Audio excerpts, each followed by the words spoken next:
Welcome to Let's Talk Micro. Hello, everyone. Welcome to another episode of Let's Talk Micro. I hope you had a great week. As always, Let's Talk Micro is available on Apple Podcasts, Spotify, Google Podcasts, Pandora, Stitcher, TuneIn Radio, Amazon Music, Ghana app, Good Pods.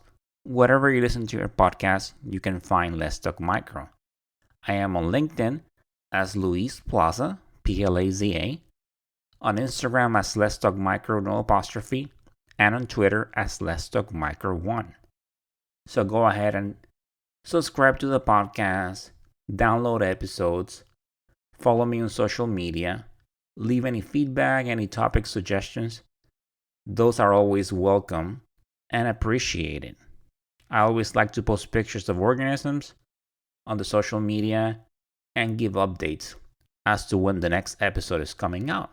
So go ahead and follow, subscribe, leave feedback, comments. It's all welcome. If you haven't listened to the previous episode, go ahead and do so.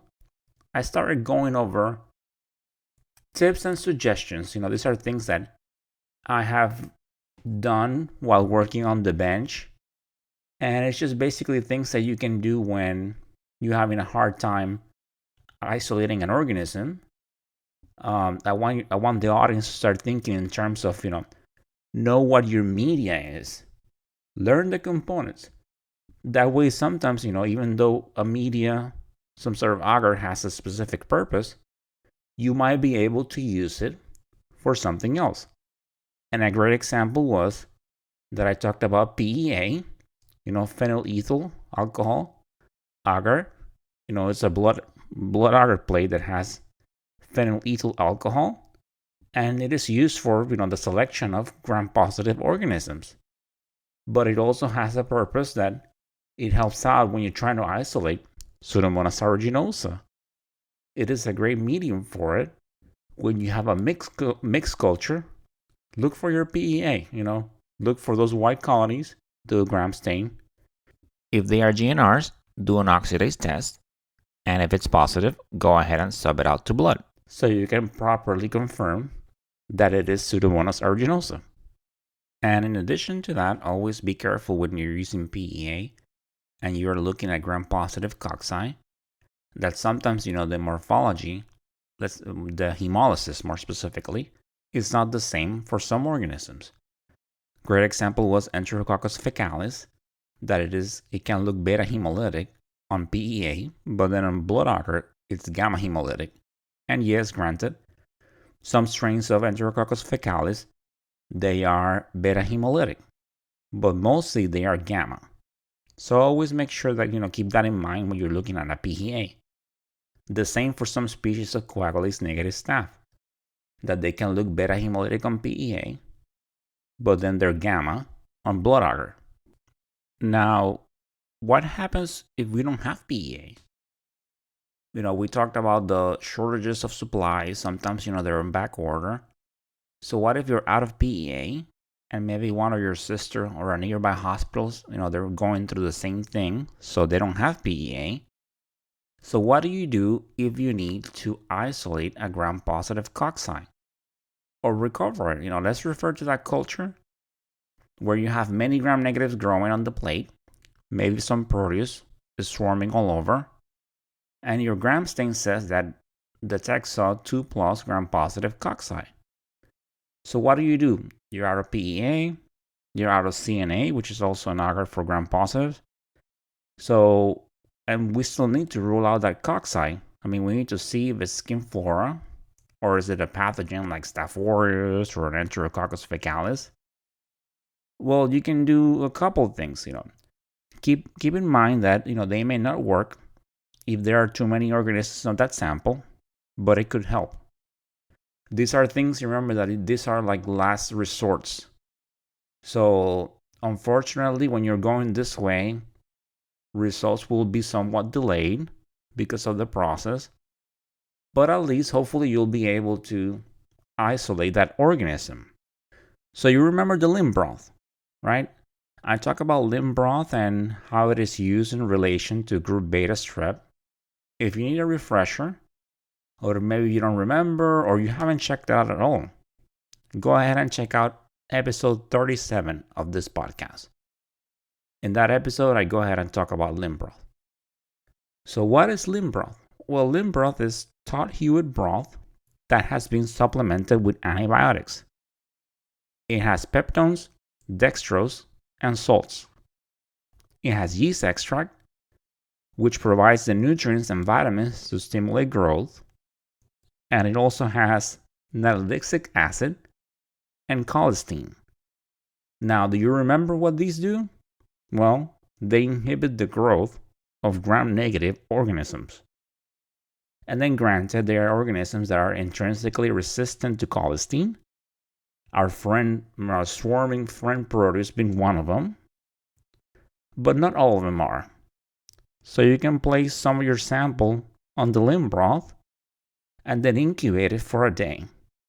Then you can sub this to a blood plate and check for gram-positive cocci. Now, like I said, this is not ideal. There are going to be some delays. But however, at this point in time, you don't have any supplies. So some delay is better than not being able to rule out that organism, especially if it's the one that's causing the infection. So when I talk about delays, it's going to take some additional time because you are plating your sample to limb broth, and then you have to incubate it, 18 to 24 hours. And then if you have a gram-positive cocci, let's say that it's mixed with some organisms, then you have to sub it out, so it takes you another day. So these conditions, they're less than ideal. It might not completely work, so keep that in mind. But at least it's something that you can try when you have no way of obtaining a CNA or a PEA plate. So a little trick to keep in mind based on what you know about media, about the components of the limb broth, and that might help you out when you're trying to recover the gram-positive cocci. Now, what about if we don't have limb broth? You have Proteus, is swarming, is taking over. What can you do? Well, another option is to inoculate a blood plate and incubate it anaerobically. And at the same time, you're subbing out your organism, the one that maybe you're trying to isolate or trying to recover from underneath the Proteus. So you can do a aerobic blood plate and an anaerobic blood plate. And then sometimes, anaerobically the swarming is diminished, so you might be able to get to the organism before the swarming takes over. And also something that you can do is, and this is good practice if you are doing this method, you typically incubate the organisms, the blood plate, the agar, 18 to 24 hours. So maybe go ahead and go in early. You get that plate in, maybe check it, about 10 hours in. You might be able to see the organism before the swarming completely takes over. And at that point in time, sub out that organism to a blood plate. And then the next day, go ahead and proceed to do your testing. So something to keep in mind. Those of us that work in the lab, we have a hard time sometimes, isolating myroides. And those of you that do work with cultures know the pain and frustration that happens when we cannot get that myroides by itself. So what is myroides? It is a gram-negative run. It is environmental, and we occasionally see it in cultures. When we do see it, it is seen in wounds, blood, and respiratory specimens. It is oxidase positive, and the textbooks say that it has difficulty growing on McConkey agar. But from what I have seen, at least the MAC that we use in the lab, which is like the MAC 2, it typically does not grow on it. So we have to rely on the blood plate. We have a blood plate, and then guess what happens? Typically, when you have myroides, you also have Proteus. So there comes the Proteus again to swarm all over. I mean, if you're a student, you're starting to see how difficult can Proteus make things in the lab.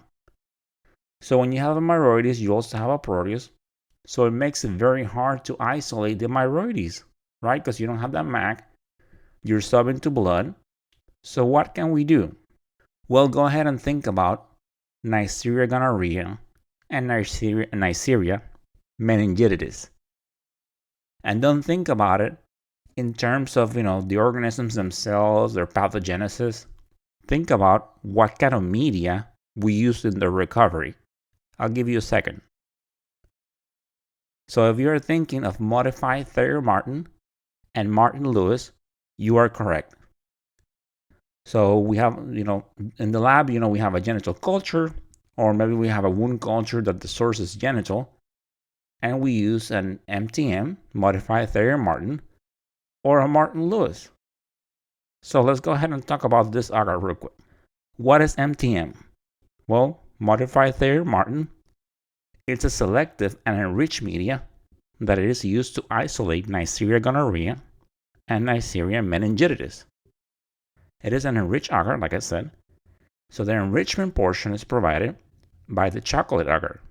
The selective portion is provided by antibiotics. So it has vancomycin to inhibit gram-positive bacteria. Then we have nystatin to inhibit yeast. We have colistin to inhibit gram-negative rods. And as of right now, you're thinking, well, Lewis, you did say that Proteus is intrinsically resistant to colistin. Well, this medium has trimethoprim, which actually inhibits the swarming of Proteus. So if there's Proteus, it will grow, but it doesn't swarm. And then Martin Lewis, it's basically the same as a modified Thayer Martin, but it has a higher concentration of vancomycin, and instead of nystatin, you have ansamycin. And this medium is intended for Neisseria gonorrhea. So you have MTM for Neisseria gonorrhea and Neisseria meningitis, and Martin Lewis for Neisseria gonorrhea.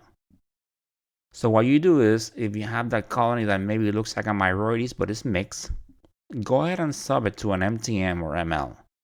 And then go ahead and check out after maybe the same thing, like I said, with the limb broth, maybe from 8 to 10 hours. Go ahead and check out. If you see the colonies by themselves, go ahead and sub them to a blood plate. And that should eliminate the Proteus problem. I have tried this and it worked.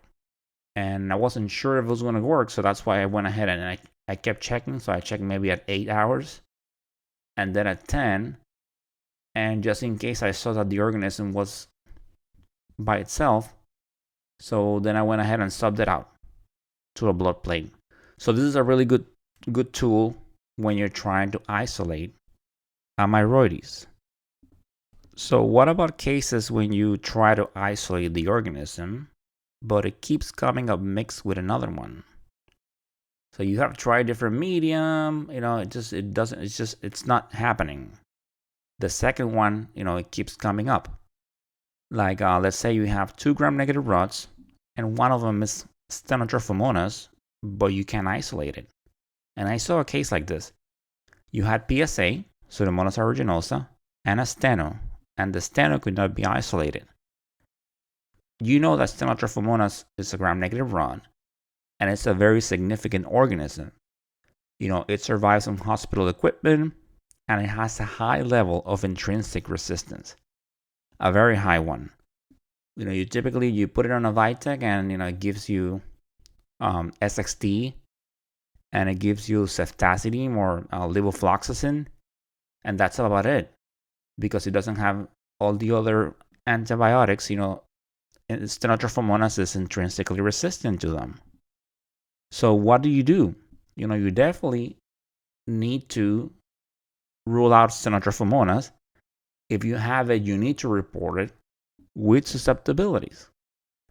So this is where you go ahead and think about your susceptibilities. Think about intrinsic resistance. What I did was, I saw that the Pseudomonas aeruginosa, the susceptibility was already done. And I saw that in the susceptibility profile, it was susceptible to meropenem. Well, guess what? The Stenotrophomonas is intrinsically resistant to meropenem. So we went ahead and sub out your steno, the one that you're trying to isolate, and then put a meropenem disc. So what happened was, then the Pseudomonas grew away from the meropenem, and then the Stenotrophomonas grew close to the meropenem disc. And then at that point in time, we had enough colonies to go ahead and sub out the Stenotrophomonas to a blood agar plate, and then the next day, susceptibilities were performed. So this type of thinking, I want to encourage technologists to have them. It doesn't appear overnight. You don't become a microbiologist overnight. It's just a lot of repetition. But something very important is to get familiarized with your organisms, your sources, and all the resources that you need to know to do your job. You don't need to memorize all the intrinsic resistant patterns, but at the very least, know where your CLSI is in your lab. Know what your reference books are. I have talked about CLSI. Typically, you have a binder in your lab, or you can go online. If you type free CLSI M100, it points you to a website where you can see it there, so you can have it right there at your desktop. So this is the type of thinking that I want techs out there, I want microbiologists to have, because it makes us better at our job, and we should know it. A little bit of a pet peeve that I have is when you, as a tech, you text your supervisor because you have a question. And of course, if you have questions, always ask. But at the very least, sometimes, those questions that we text, it's because we're not looking at the resources we have. By knowing your intrinsic resistance or knowing where to look for it, you might not have to text your supervisor. This is something that you can be perfectly capable of doing it. And of course, if you are unsure about something, by all means, ask someone. But what I'm trying to say is, get into this type of thinking about knowing your media, knowing your organisms, knowing your susceptibility patterns. And you don't have to memorize it, but at least know where the information is. So in case you have a question, you can go over there. So let's go ahead and talk about media and assumptions. I said that assuming in the lab is a big no-no. So do not assume that because a media is intended for the use of a certain organism, that it is exclusive for those organisms. Great example is the PEA and how it relates to Pseudomonas aeruginosa. So I talked about this before, but do not assume that white colonies that are not growing, that are growing on blood, that they're a GPC, a gram-positive cocci. They can be GPR, or they can be a yeast. Instruments like the Vitek, they can produce an erroneous ID when you set up an organism. For example, when you set up a GPR on a gram-positive card, a lot of times it will ID as Cocoria, and that is inaccurate. That's like the default ID. So this is why a gram stain is such an essential tool in the lab. The same thing with gram-negative rods. Do not assume that because they do not grow MAC, that's because something doesn't grow MAC, that it is not a gram-negative rod. About Pastorella and other gram-negative rods that they do not grow on McConkey agar. And speaking of McConkey agar, did you know that some yeast can actually grow MAC? So the colonies are pinpoint, but don't assume that because it is growing on MAC, it is a gram-negative rod. Yes, of course, granted, you have more than one plate in your culture, so you can compare and contrast. But sometimes, just keep in mind that if you're trying to find a yeast, sometimes, the McConkey is a good place to look for it. And another place where you can find yeast is your Shaler's agar. Remember that on the podcast on episode 22, to be more specific, I talked about anaerobic media. So Shaler's, with kanamycin and vancomycin, it is used for recovering anaerobic gram-negative broths because it has peptones, it has yeast extract, it has hemin, which anaerobic organisms they need, and at the same time it has kanamycin and vancomycin. And as you know, vancomycin inhibits the growth of gram-positive organisms, especially cocci. So this medium, a lot of times, you can see yeast growing on it. So if you're looking for yeast, maybe you don't find it aerobically, you're looking at the culture and it says that yeast was seen. If your culture has anaerobes, go ahead and check out your Shaler's plate. Your yeast might be growing on it. And also, since Shaler's has vancomycin, a place where you can find a vancomycin-resistant enterococcus is your Shaler's too. So keep that in mind. Let's say if your patient has a history of a VRE and you cannot recover it on your aerobic plates, check your Shaler's plate because it might be there. And as I am talking about enterococcus, one thing that I want to tell the audience is that I mentioned that, right? That Enterococcus faecalis on the PEA can be hemolytic. So this is why you should not do a strep typing from a PEA plate. I saw a case once where there was an Enterococcus that was beta hemolytic, and then the tech did some typing, and it actually agglutinated, but it was a false agglutination. So you should never type, do strep typing from a PEA because it can produce misleading results.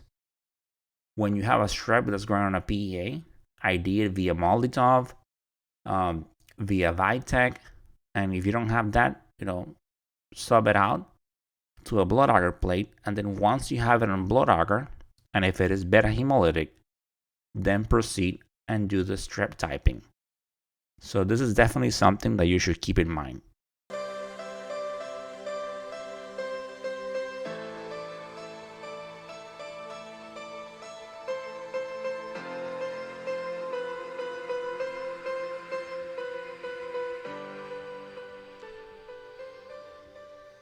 And that, my dear audience, is the end of this episode. I hope you enjoyed learning about things you can do when you're out of media, when you lack supplies. I hope you enjoy learning about limb broth and modified Thayer Martin, Martin Lewis. These are good tools that we can use, and that they can make us better at our jobs. As always, continue educating yourselves. It's so important. It will make you better at your job. So, as always, stay motivated. And before I say that, continue bringing that passion to what you do. It's also very important. So stay motivated, stay safe, and of course, continue talking micro. Until the next time. Bye.